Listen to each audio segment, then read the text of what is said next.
Salut. Salut. Une information en détail.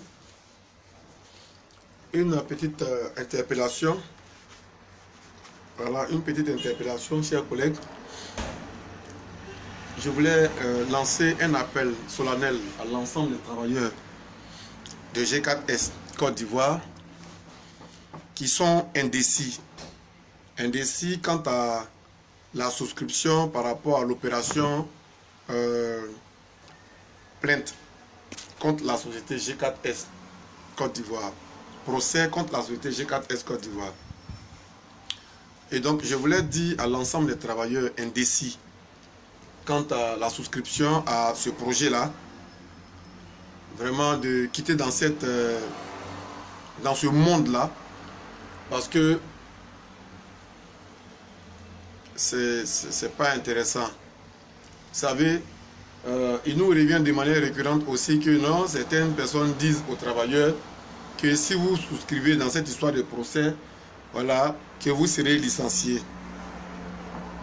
Et donc, chers collègues, je voulais faire ce bref direct pour dire à l'ensemble des travailleurs de G4S Côte d'Ivoire que nos responsables nous doivent. C'est pourquoi la justice de Côte d'Ivoire les a condamnés. Ils doivent nous payer près de 6 milliards à raison de 710 000 francs par personne. Et donc, en matière de droit, si tu as raison et que tu portes plainte, ton patron ne peut pas te licencier. Vous savez pourquoi ils ont licencié les premiers? C'est parce que les gens ont pensé que les travailleurs n'allaient pas adhérer. Nos responsables ont pensé que je n'allais pas lancer le mot d'ordre. Je les ai maintenus dans un film. Et au moment où on s'est réveillé, j'ai lancé le mot d'ordre. Aujourd'hui, nous sommes à 1050 souscriptions. Et à partir de la semaine prochaine, à partir de cette semaine-là, l'avocat va déposer cela au parquet pour que ces 1050 personnes puissent avoir ce qu'on appelle gain de cause. Pendant ce temps, nous sommes encore en train de traiter près de 400 dossiers, voilà, pour qu'on puisse les acheminer. Nous le faisons pour que nos patrons puissent revenir à la table de discussion. Vous voyez?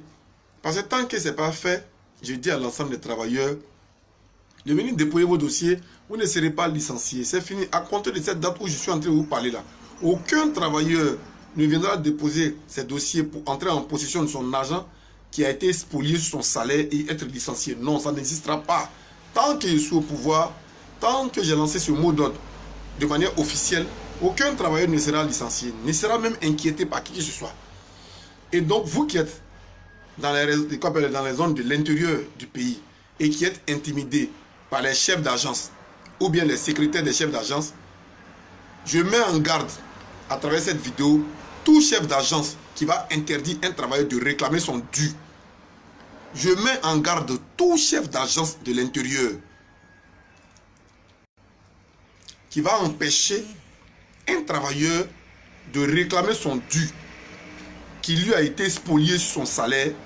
Ce chef d'agence-là, s'il tombe dans mon viseur, il va se voir licencié. Ça, il faut qu'on le dise. Voilà. Partagez massivement ce direct-là pour que les travailleurs puissent être au même niveau d'information que nous tous qui sommes à Abidjan ici. Aucun travailleur ne sera inquiété dans ce processus. Je le dis et je le répète. Et donc, venez souscrire. Pendant que des gens sont en train de prendre 710 000 francs pour bouffer là, ils ont déjà fini de bouffer là, ils n'ont plus rien là. Vous allez dormir là-bas pour dire non, on dit que si on souscrit, ils vont nous licencier. Aucun responsable à G4, DG soit-il ou bien DRH soit-il, ne peut licencier un travailleur parce qu'il a réclamé son argent qu'on lui a volé sur son salaire. Et donc c'était pour lancer ce court message là. Et pour mettre en garde tous ceux qui vont intimider les travailleurs qui veulent réclamer leur dû. Il y a une seule condition à laquelle on peut arrêter ce système-là. C'est que nos patrons viennent à la table de négociation. Ils nous appellent à la table de négociation et ils nous augmentent nos salaires selon que la loi les a condamnés. Je vais voir Christophe. Yes. C'est la photocopie. Pourquoi? Ah, mais je ne marche pas l'original. Ah, donc vous êtes coincé, vous ne pouvez pas rentrer sans l'original de votre carte. Parce que c'est une institution, on dit on rentre, on dépose la pièce d'identité. On fait comment? Allez-y, allez-y, allez-y. Donc, c'est ce que je voulais essayer de partager avec vous ce midi, pour que vous puissiez dire aux travailleurs de ne pas avoir peur. Et de passage, je vais dire à tous les patrouilleurs de G4S Côte d'Ivoire, venez déposer vos dossiers. Vous aussi, on vous doit de l'argent. Vous comprenez? La prime de panier qu'on ne vous paye pas là. La prime de tenue qu'on ne vous paye pas là. C'est qu'on vous doit de l'argent. On vous doit aussi 710 000 francs. Venez déposer vos dossiers. Et personne ne pourra vous licencier. Celui qui parle au devant de vous, je suis Rabé Assalé, président du collectif des délégués du personnel de G4S Côte d'Ivoire. Je suis le seul porte-parole. C'est moi qui suis votre protecteur dans cette entreprise. C'est moi qui suis garant des lois sociales dans l'entreprise. Et donc c'est moi qui lance ce message pour dire, venez souscrire à ce procès-là. Parce que chacun a son argent qu'on lui doit. Maintenant, celui qui estime qu'il n'a pas besoin d'argent, ok, vraiment merci beaucoup à ces personnes-là.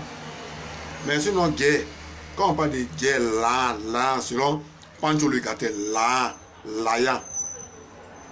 bien sûr que vous n'avez pas besoin de l'aya. Moi, j'ai besoin de guerre. Hein. Et donc, pour vous dire simplement que vous avez intérêt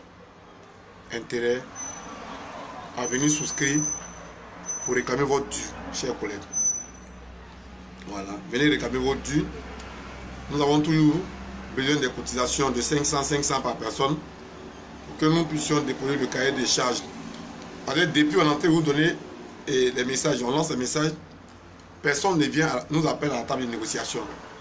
Pendant que nous sommes en train de vouloir déposer un préavis de grève à Londres et puis nos cahiers de revendications, nos patrons ne nous appellent pas à la table de discussion. Donc nous estimons qu'ils sont prêts à assumer les conséquences. Voilà. Donc ils ne veulent pas négocier, ils ne veulent pas discuter. Donc on estime qu'ils sont conscients de ce qu'ils ont posé comme acte, hein, s'agissant de ce qu'ils ont spolié sur nos salaires. Vous comprenez? Donc si la loi de Côte d'Ivoire, la justice de Côte d'Ivoire les a condamnés à payer près de 6 milliards à l'ensemble des travailleurs, c'est que c'est des choses avérées. Pour ma part, moi il aurait fallu que nos patrons reviennent à la table de discussion avec nous et nous appellent à la table de discussion, qu'on lave le linge sale en famille. Parce que nous savons déjà que lorsque notre souhaité est traduite en justice, cela salit son image. Mais qu'on ne dise pas que c'est les travailleurs qui sont en train de salir l'image de l'entreprise. Non, c'est les patrons qui ne veulent pas venir nous appeler à la table de négociation qui sont en train de salir l'image de l'entreprise. Puisque l'action qui est posée en justice a déjà un écho favorable. Et donc, nous sommes dans une vérité. Donc, nous estimons que nos patrons doivent nous comprendre pour qu'on puisse s'asseoir et puis discuter. Donc, il faut déjà accepter l'idée du fait que on doit s'asseoir parce que le dialogue c'est l'âme des forts. Asseyons-nous et discutons. C'est ce qui arrange tout dans une entreprise. Donc, j'en appelle vraiment à l'intelligence de nos différents dirigeants. J'en appelle à leur sagesse pour qu'ils nous appellent à la table de négociation pour que nous puissions taire tous ces différends dans lesquels nous sommes. Voilà. Notre objectif n'est pas de détruire notre entreprise. Notre objectif était de nous faire entendre pour démontrer à nos patrons qu'on ne joue pas avec un pouvoir syndical. On ne joue pas avec un système syndical. C'est ce que nous avons voulu montrer à nos patrons. Pour dire, un système syndical qui n'a peur de rien, on ne joue pas avec lui. C'est ce que nous voulons démontrer seulement. Nous avons démontré cela et nous appelons maintenant nos patrons à nous appeler à la table de négociation. Et nous sommes ouverts au dialogue. Nous sommes ouverts au dialogue pour que nous puissions trouver une solution adéquate, en tout cas dans le juste milieu. Une décision qui ne va pas détruire notre entreprise, mais qui ne va pas aussi détruire l'intérêt ou bien l'intérêt des travailleurs. Parce que il est mieux que nous puissions jauger dans le juste milieu pour que la balance puisse être équilibrée, la balance de la justice puisse être équilibrée, qu'elle ne soit pas qu'on appelle oblique, ni qu'on appelle verticale ou bien je ne sais quoi. Vous voyez, il faut que ça soit équitable. C'est-à-dire que notre société gagne, nous les travailleurs, nous gagnons aussi. C'est ce qui nous a fait mal. Nous nous sommes rendus compte que la balance était sur un côté où nous n'avions pas profité des intérêts que produisait l'entreprise depuis des années. Pendant que la loi, dans le Code du travail, dit lorsqu'une entreprise fait des intérêts, cela aussi doit réjaillir sur le personnel. C'est-à-dire que même le petit personnel devait bouffer au moins ces bénéfices-là. Mais nous n'avons jamais profité de ces bénéfices depuis les combien d'années de gestion de notre directeur général. Voilà pourquoi ça nous a fait mal et qu'on s'est engagé dans cette logique. En s'engageant dans cette logique, ce n'est pas dans l'optique de détruire notre entreprise. Voilà. C'était pour nous faire entendre, pour que nous puissions nous asseoir et discuter pour trouver un terrain d'entente. On n'a pas à dire à quelqu'un d'être licencié. Non. On s'assoit, on discute, on trouve un terrain d'entente. Parce que vous, cher patron, vous avez une obligation de résultat vis-à-vis de vos employeurs. Nous aussi, nous avons été élus, nous avons une obligation de résultat vis-à-vis de ceux qui nous ont élus. Donc c'est vice-versa. Voilà pourquoi on doit s'asseoir et discuter. On doit s'asseoir et s'entendre. Parce que nous savons très bien que non, la dette est trop lourde. 19 milliards, c'est trop lourd. Une société qui paye peut fermer. Mais il faut dire comment est-ce qu'on peut s'asseoir et puis on trouve comment est-ce que ça sera réglé. C'est simple. Peut-être que nous avons eu des écarts de comportement, nous avons frappé, nous avons essayé, nous sommes allés très fort. Mais pendant que nous avant d'en arriver là, nous avons pris le temps. Surtout lorsque j'ai été élu, j'ai pris tout le temps pour observer, pour qu'on m'appelle à la table de négociation. Mais la direction de G413 Côte d'Ivoire n'a jamais voulu entendre raison. J'ai laissé tout le temps. Tout le temps. Mais les gens ont pensé que c'était un signe de faiblesse. J'ai été vilipendé par mes propres camarades pour dire oh, tu es faible, tu es arrivé, tu ne veux rien faire. On t'appelle même par la négociation, on te néglige. Je leur ai dit non, laissez. Le temps est un autre nom de Dieu. J'ai laissé le temps au temps. Malheureusement, je n'ai pas été compris. Donc, voilà quoi. Merci à vous, chers collègues. Si vous avez bien perçu ce message, partagez-le au maximum. Partagez-le pour qu'il dépasse les frontières de la Côte d'Ivoire, même s'il en faut, pour que les gens sachent que ce n'est pas nous, travailleurs de G4, qui voulons détruire l'entreprise, mais nous nous sommes fait entendre parce que l'on nous devait beaucoup d'argent. L'on nous doit beaucoup d'argent. Donc voilà la logique dans laquelle nous sommes. Nous sommes des partisans de la non-violence. Chers collègues de travail de G4S, nous sommes des partisans de la non-violence. Nous prenons le asseyons-nous et discutons. C'est tout. Si ce message passe bien, je vous prie de le partager au maximum. Merci à vous. J'attends vos suggestions, vos propositions et suggestions par rapport à ce message à travers vos commentaires que vous allez mettre. Merci beaucoup. Que Dieu bénisse l'ensemble des travailleurs de G4S et la société G4S en général. Je vous remercie.